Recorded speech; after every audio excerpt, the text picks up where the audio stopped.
Genesis chapter 1. In the beginning, the world was empty. Darkness was everywhere. But God had a plan.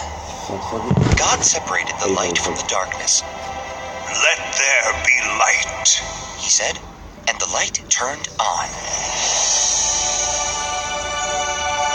He called the light day, and he called the darkness night. This was the end of the very first day. Then God said, "I will divide the waters." He separated the waters in the clouds above from the waters in the ocean below. He called the space between them sky. This was the end of the second day. Next, God rolled back the waters, and some dry ground appeared. He made plants of many shapes and colors. He made mountains, hills, and valleys. This was the end of the third day. God put a shining sun in the sky for daytime. He put a glowing moon and twinkling stars in the sky for nighttime.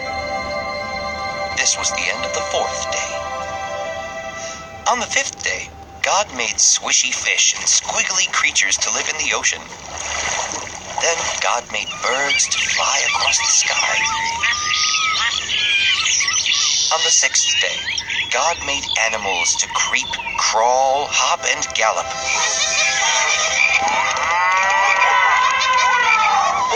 Then from the dust, God made the most wonderful creature of all, a person. God named him Adam. On the seventh day, God rested.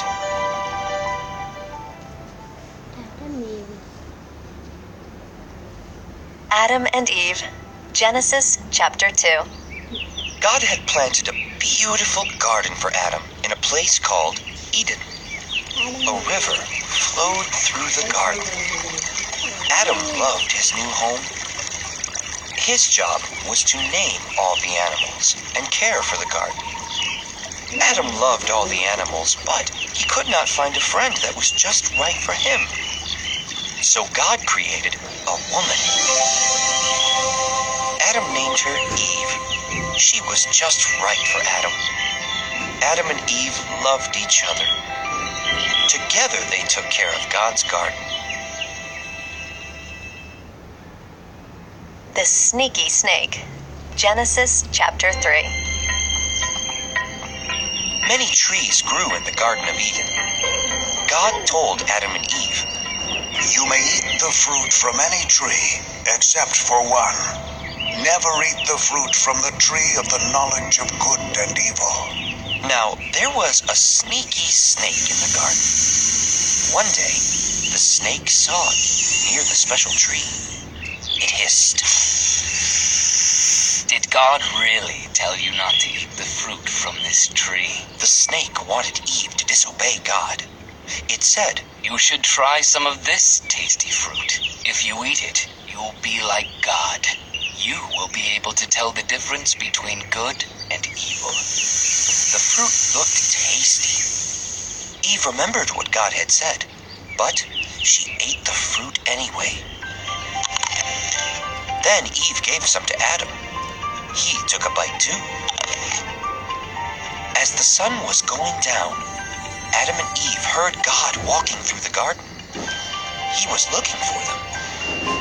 Adam and Eve hid among the trees. They were afraid. "What have you done?" God asked. "Did you eat the fruit from the forbidden tree?" Adam said. "Yes, but Eve gave it to me." Eve said. Yes, but the snake tricked me.